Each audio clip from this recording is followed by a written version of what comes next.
Hello বন্ধুরা, anise food house এই ব্লগে নতুন একটি ভিডিওর সাথে আপনাদের সবাইকে স্বাগত জানাই। আশা করছি আপনারা সবাই খুব ভালো আছেন, আমিও খুব ভালো আছি। এটা হচ্ছে আমার বাবার বাড়ির পুজোর দিন সকালের ভিডিও। তো এখানে উল্টো রথের দিন আমার বাবার বাড়িতে পুজো হয়েছিল। তো সেই ভিডিওটা এতদিন পর আপলোড করার জন্য আপনাদের কাছে আগেই আমি ক্ষমা চেয়ে নিচ্ছি। আর এখানে বাবা ফুল তুলে রেখেছে, আর মা এদিকে কাজ করছে, আর আমিও কাজ করছিলাম, তার মাঝে দিয়ে ভিডিও করছি। তো ওখানে পেপার দিয়ে ঢাকা দেখলেন গামলার ভেতরে, ওখানে হচ্ছে অনেক লোকজন খাওয়া দাওয়া করবে দুপুরবেলা। তো তার জন্য যে সবজিপাতি কেটে রাখা হয়েছিল আগের দিন রাতে, সেইগুলো সব ঢাকা দিয়ে রেখেছে। আর দিদি এদিকে ঘর গুছিয়ে নিচ্ছে। আর এই যে ফটোগুলো দেখতে পাচ্ছেন দেওয়ালে, ওগুলো হচ্ছে আমার বাবার চাকরি থাকাকালীন অবস্থার ফটো। বুদ্ধদেব ভট্টাচার্য মহাশয়ের কাছে আমার বাবা প্রাইজ পাচ্ছেন। কারেন্ট চলে গেছে গাই, এই ওইখানে নিয়ে যাবো। তো এদিকে আমি স্নান টান করে এসে একটু হেল্প করে দিচ্ছি। পুজোর জোগাড়টা মাই করছিল, আর আমি, দিদি, আমার দিদির ছেলে, আমার মেয়ে সবাই মাকে হেল্প করছিলাম আশেপাশে। তো পুজো তো হয়ই, 38-39 বছরের পুজো। তাই এবার একটা বিশেষ আরেকটাও কারণ আছে, যেটা হচ্ছে আমার অপারেশন হয়েছিল বছর 2 হয়ে গেল। তো সেই তখন আমার বছর 2 এখনো হয়নি, 1.5 বছর মতন হলো। তখন মা একটা মানসা করে রেখেছিল।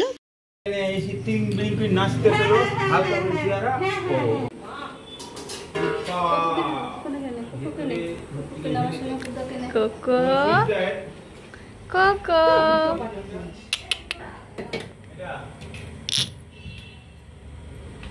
Cocoa ready?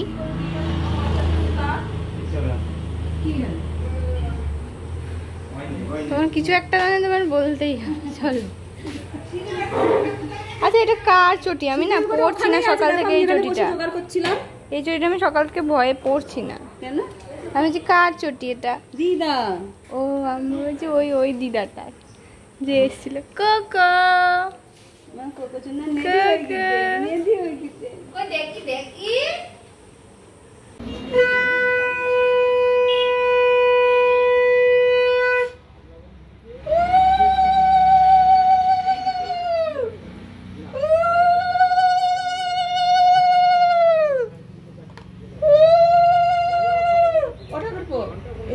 যে রান্না গ্যাস ধরাবে।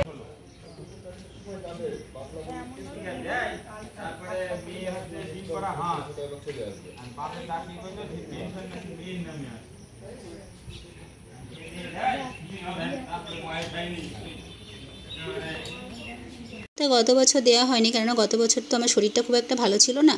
তো এই জন্য এবার দেওয়া হচ্ছে। আর এখানে দিদির ছেলে, ওদেরকে সব টেনে তুলে সবাইকে কাজে লাগিয়ে দেওয়া হয়েছে, কেননা একা একা তো সম্ভব না এতগুলো আয়োজন করার।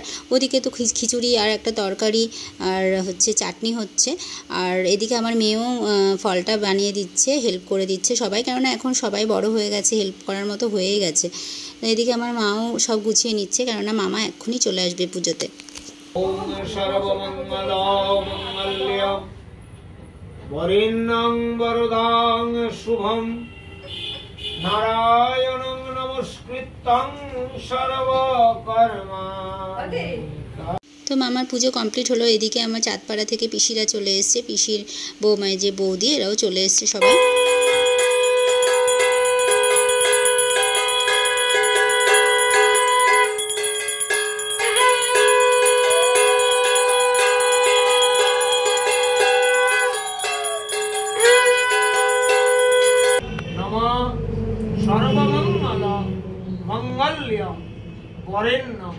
তো আমাদের অঞ্জলি দেওয়া কমপ্লিট হয়ে গেল।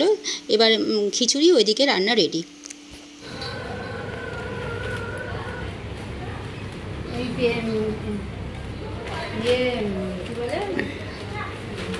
ফ্যান চালিয়ে দিতে হবে।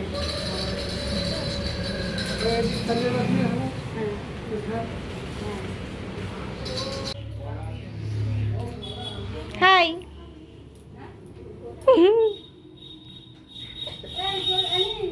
হ্যাঁ আসছি।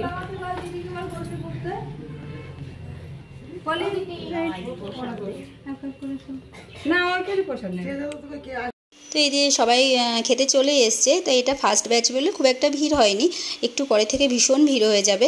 তো আমরা সবাই মিলে হাতে হাতে দিচ্ছি, আর এদিকে মামি বৌদি সবাই হেল্প করেছে।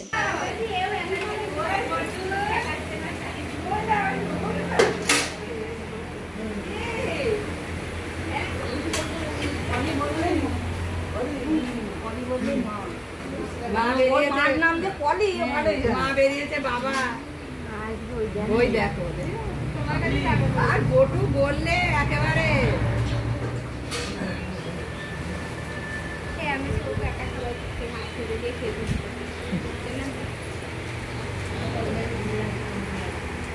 তো সন্ধেবেলা কীর্তনের দল চলে এসছে, কীর্তন শুরুও হয়ে গেছে।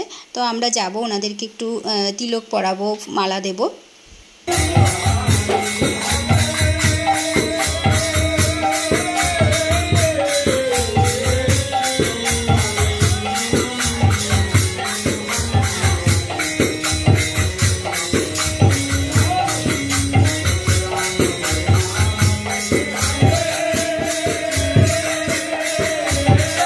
তো অনেকেই দুপুরে খেতে আসতে পারেনি, তারা রাতে এসেছিলো। তো এই অনুষ্ঠানটা মানে এই কীর্তন শেষ হতে হতে প্রায় 10টা-11টা বেজে গেছিলো। তো এনারাও খাওয়া দাওয়া করেছে, পরে আমরাও সবাই খাওয়া দাওয়া করেছি, আরও পাড়ার লোকজনও কিছু কিছু ছিল। তো আমার নামে যেহেতু মানসটা ছিল, তা মা বললো ওনাদের কাছে আয়, একটু ওনাদেরকে প্রণাম কর। আর আমি মালা দিলাম, প্রণাম করলাম। আর এটা আমার পিস্তত দাদার বৌদি সবাইকে তিলক দিয়ে দিচ্ছে ফুল দিয়ে। তো যেহেতু মানে সবাই যেন ভালো থাকে, সুস্থ থাকে, এই যে ঠাকুরের নামে একটা পুজো, তো সবাই যদি কুশলে থাকি, তো সামনের বছর আবারও ভিডিও আপলোড করব আমি এই পুজোর ভিডিও। তো আপনারা সবাই ভালো থাকবেন, সুস্থ থাকবেন, সাবধানে থাকবেন। দেখা হবে আবার নেক্সট ভিডিওতে। টাটা।